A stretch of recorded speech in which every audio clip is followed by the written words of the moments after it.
I'm Sam Roberts of the New York Times, and welcome to a video conference edition of the New York Times Close Up. Less than 3 weeks to go before Election Day, and if the last 2 weeks of wild political news has your head spinning, you're not alone. There was an ugly, sometimes hinged presidential debate. Donald Trump, diagnosed with the coronavirus, left the hospital after a few days, then stood on a White House balcony and defiantly ripped off his face mask. He called his bout with COVID a, quote, blessing from God, and resumed campaign rallies. Trump pulled out of the second debate because it was to be staged virtually. He abruptly stopped negotiations on an economic stimulus bill, then reversed himself. He blasted his loyal and obedient attorney general and demanded he indict Joe Biden, Barack Obama, and Hillary Clinton. And after the vice presidential debate, he called Kamala Harris a monster, a communist, and unlikable. A quick poll check, the ABC Washington Post poll has Biden up by 12 nationally. As for battleground states, New York Times Siena poll has Biden up by 10 in Wisconsin, 8 in Michigan. Reuters Ipsos has Biden up by about the same in Pennsylvania. So what is the state of play in the 2020 election? We're joined by Alex Burns, a national political correspondent for the New York Times, and Trip Gabriel, also national correspondent for the Times. Alex, you've said that the Trump illness has made it clear what we suspected all along, that the virus is still the main issue in this campaign. So how is that likely to play out in the last 3 weeks? Well, Sam, so far it's certainly not played out to the president's benefit. That over the last 6 or 7 months, what we have seen is that when the focus of news coverage and the focus of the electorate shifts even a little bit away from the virus, that the president gains some traction on issues like law and order or issues like the economy. And that when the country really is focused primarily on the pandemic, that is when the president's numbers are at their worst. We saw that obviously last winter. We saw it over the summer with the wave of infections across the South and the Southwest. And we have seen it very much so the last few weeks with the president himself being infected. I think it makes it just awfully hard for him to close the election delivering a clear message about something other than the virus. I think it makes it awfully hard for him to persist in pushing the message that he has tried to deliver on the virus, which is that it's essentially a distant consideration at this point. It's not so distant when so much of the West Wing is infected. And I do think it's important to note here that when we talk about his closing argument in the campaign, people have already been voting for several weeks, and including in some of the most important states on the map, that in states just this very week in Georgia and Texas, people have begun voting early and in large numbers. So it's not just that the president's down and that time is running out, it's that the election's already happening. Trip, has the virus lost the president any votes? One of the things you pointed out is that among his supporters, they seem to echo his misinformation. They echo his skepticism about wearing masks. So although he needed more than that actual base to win, as he might have done 4 years ago because he lost the popular vote then, is he still losing votes among that base, or does he still have them firmly in hand? The evidence that he's losing some of his supporters is is there in the polls. He's had erosion among his firmest supporters from 2016, white voters, and in particular white voters who don't have 4-year college degrees. We've seen that in the battleground polls of places like Pennsylvania and Wisconsin. But to your greater point, I think the president, it almost doesn't matter what he says to most of his supporters. They are with him. They're not going anywhere. He's been in Johnstown, Pennsylvania recently. He's been in Florida. He has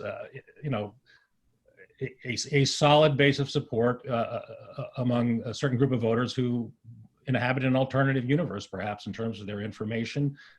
They believe the president when he downplays or minimizes the effect of the virus. But we're seeing interesting changes. I mean, I was speaking this week to the Democratic chair of a rural county in Wisconsin, a place where Trump, ran up the score impressively in 2016, and the Democratic chair tells me that as he and his wife bicycle around the rural roads, they notice that there are houses that used to have Trump signs out, and now the Trump signs have been taken back in. And I mean, it's a bit of anecdotal information. He points to the presidential debate as being a bit of a turning point when folks who were firmly behind President Trump just started saying to them, some of them saying to themselves, "I just can't do this anymore." Well, Tripp, does that mean they're embarrassed to say they're voting for Trump, but they're going to vote for him anyway, or that they're going to stay home, or that they change their minds? That is $1 million question, Sam. We won't know until the results come in. I mean, there's been a lot of conversation and dissection of this issue of so-called, secret or shy Trump voters who won't admit to pollsters who they really want to vote for. Our colleague Nate Cohn has kind of analyzed polling data to dispel that notion, but it's clearly possible. I mean, I live in the suburbs. I don't see a lot of Trump signs, though I see a lot of down ballot Republican signs out, and I suspect those are voters who may quietly support the president. But when you get to a rural county in Wisconsin where the president, ran up the score, in a major way, I would think that there's far less, embarrassment among your embarrassment of identifying as a Trump supporter. So we don't know. Alex, has anything changed in this election? The polls have really been fairly constant since both candidates have been nominated. We've had one debate. We've had the selection of a vice presidential nominee.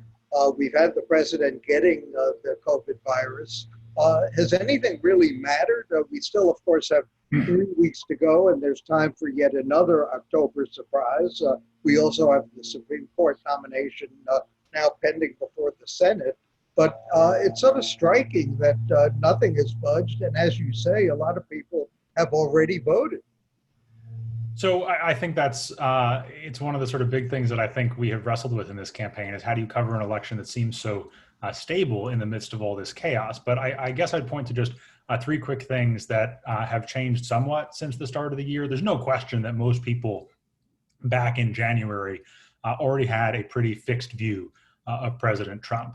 I think there has been something of a shift on the Democratic side in that the party nominated a moderate rather than a Democratic socialist. That was really important for the general election. And then that moderate candidate, based on the polling we have now, really appears to have consolidated support from most of the left. So there has not been the kind of division on the Democratic side that President Trump was certainly counting on.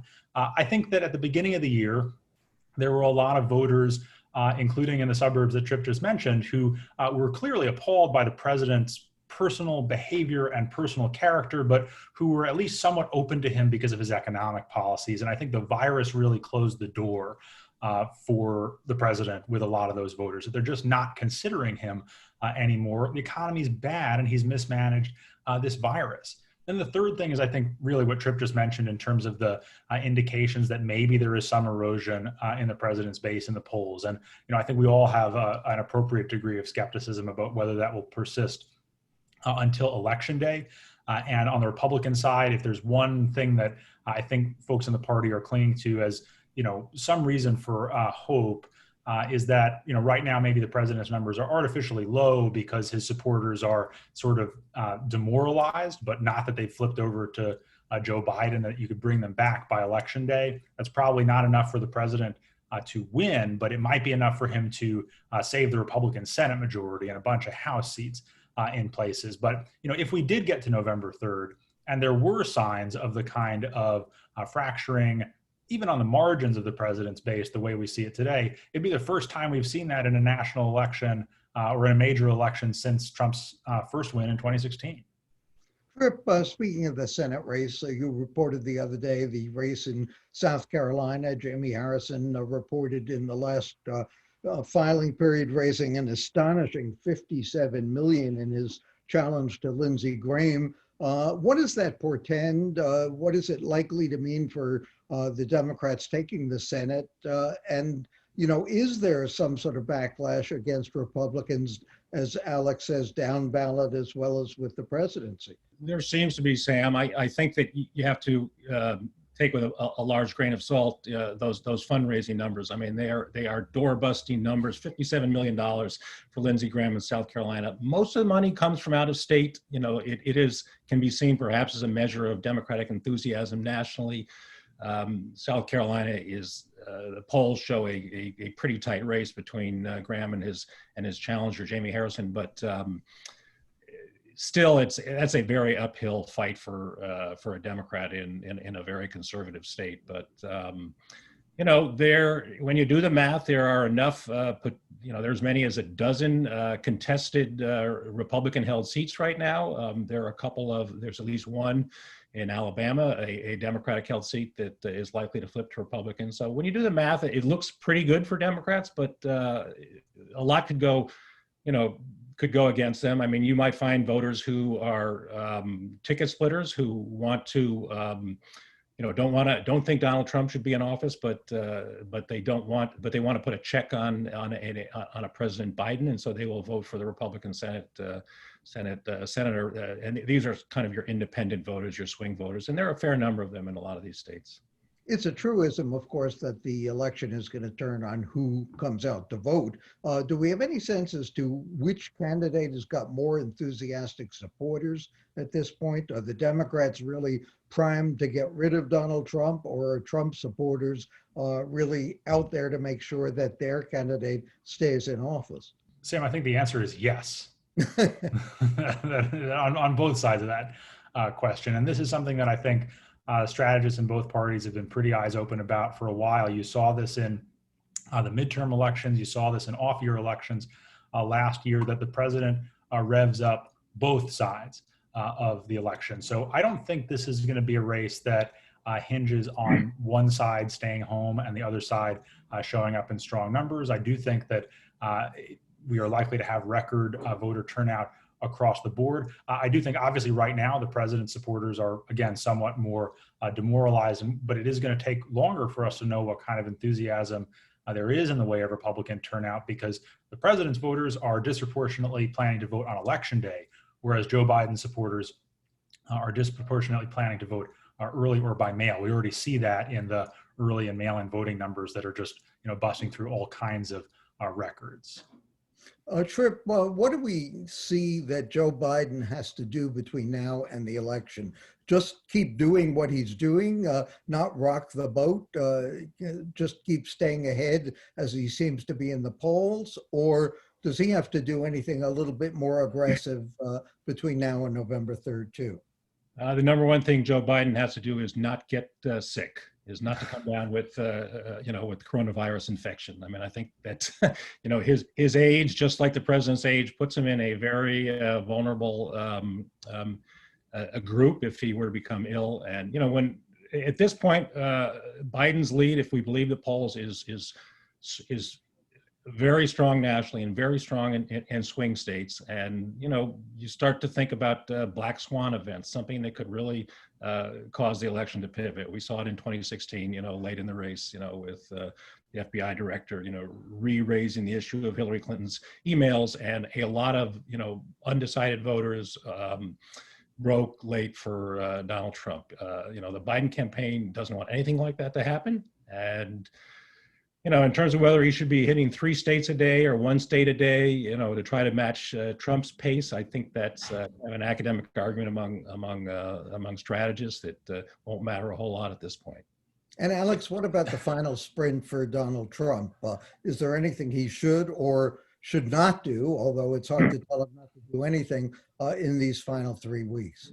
I mean, just first to Tripp's point, I think there are plenty of Democrats out there who would be delighted to see Joe Biden spend the next 3 weeks in the next 2.5 weeks in just like a sterile chamber somewhere, not doing a whole lot, because the election does seem to be on a good course for him right now. Look, if you're the president, you want to close on at least a message that can make this race close again. And that would involve closing on really any message at all. As you outlined at the top, Trump's been all over the map the last few weeks, mostly to his own detriment, whether it's the way he talked about Kamala Harris or the way he behaved in the debate, or refusing to wear his mask in situations where obviously health demands would dictate that he do. So I think what his party would like to see him do is spend the final 2.5 weeks of the race talking about the contrast between the parties on economic issues and talking about some of those subjects like the Supreme Court that can reform the conservative base that he appeared to have for so much of his presidency.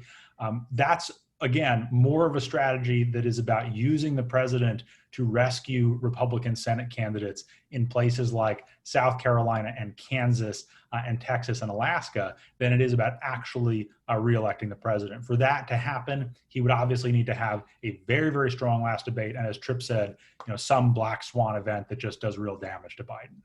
Thanks to my New York Times colleagues, Alexander Burns and Tripp Gabriel. Coming up next, Times media columnist Ben Smith.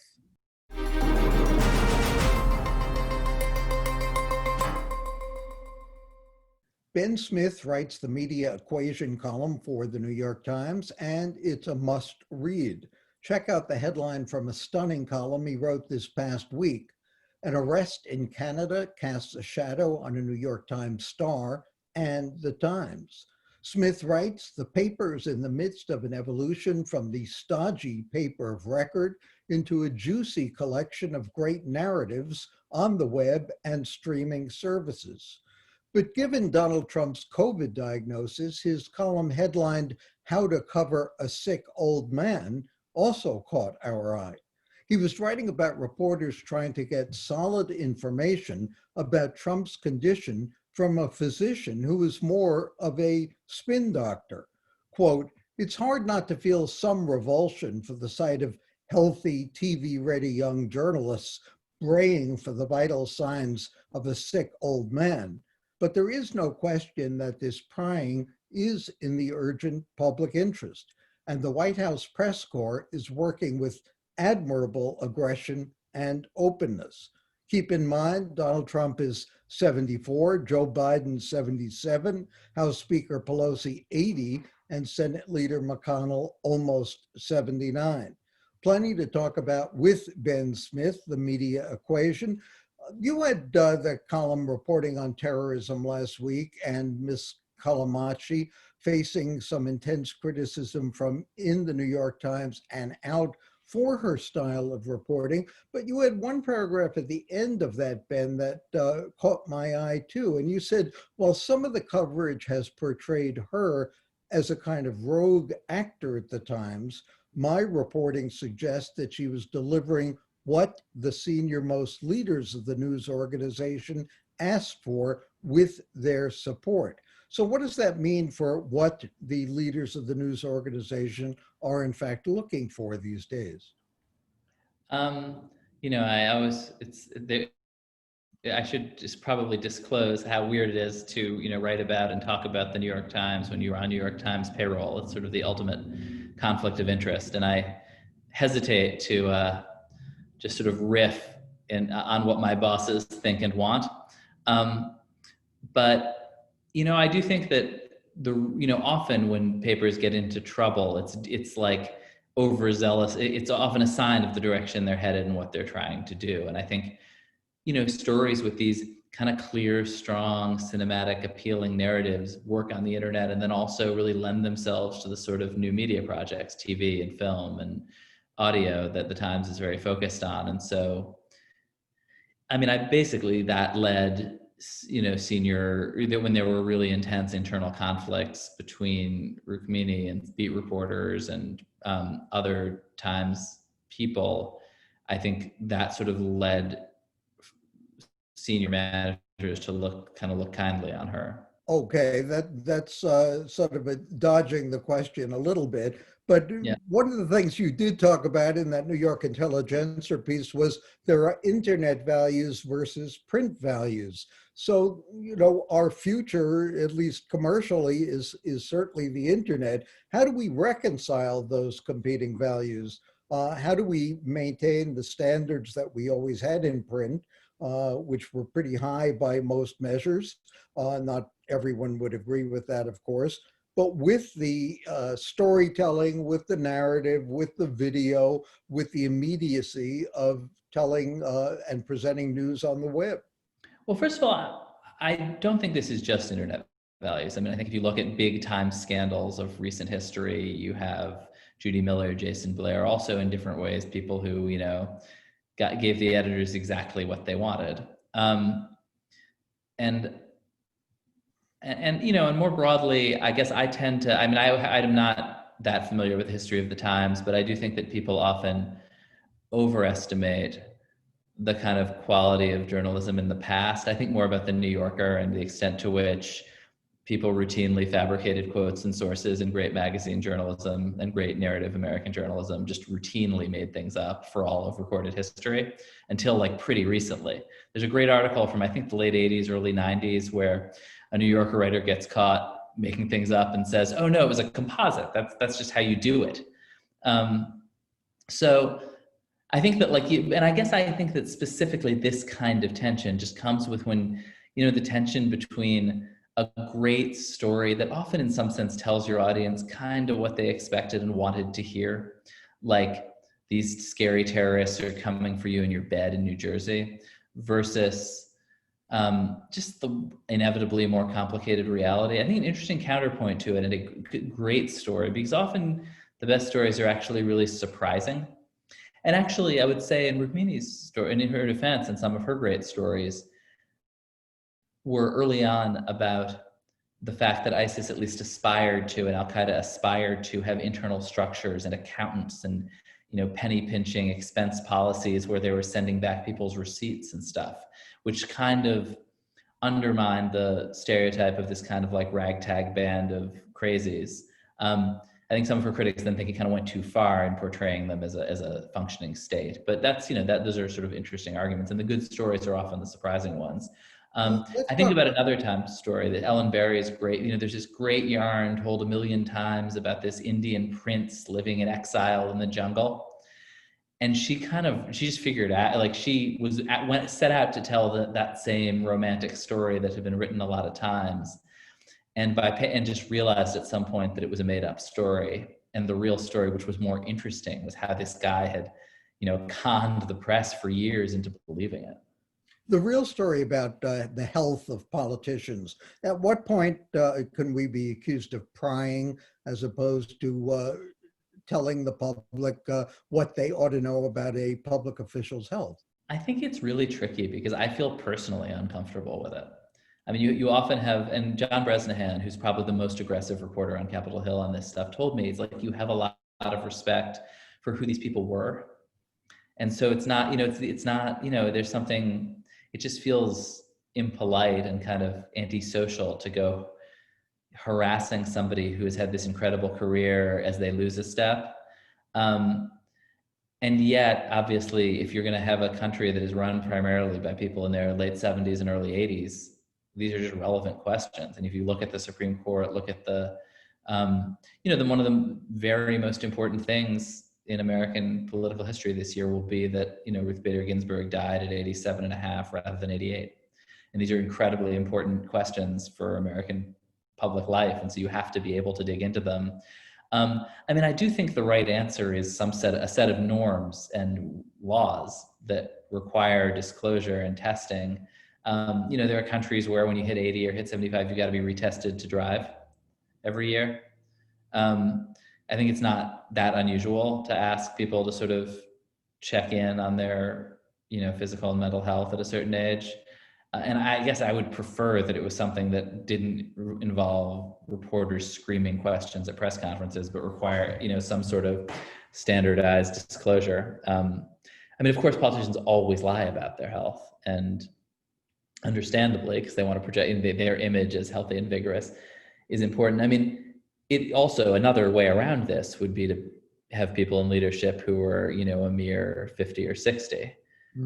Much less in their 40s, right? You know, so it is really strange how old. That would disqualify a lot of people too. Also, you know, in this campaign, in this election cycle, we've also made enormous assumptions about the president's mental health as well. One of the things you said is you're skeptical of the distinction between reporting and analysis. So how do we define, very quickly, how do we define objectivity then? How do we talk about Trump being lying or anything else without sounding unobjective, non-objective? Very quickly, Beth. I think it's a hard question. I think it depends who you're talking to. I tend to think that New York Times readers are probably mostly developed a pretty strong view on Trump and telling him that, and I don't really object to just telling them that he's a liar, but I'm also not sure it is going to deepen people's understanding at this point. So how do we criticize him constantly and yet tell people that we're being objective in our coverage? I guess I think it's the most effective coverage is covering what he does, not what he says. Mm-hmm. And there's been, there's a great story yesterday in the Times about how Trump's kind of denunciations of diversity training have like spilled into really direct action across government agencies with seminars getting canceled. And that's, I think, I think that's basically the answer. Right, substantively. Thank you for joining us, Ben Smith, the media equation in the New York Times. And for the New York Times and CUNY TV, I'm Sam Roberts.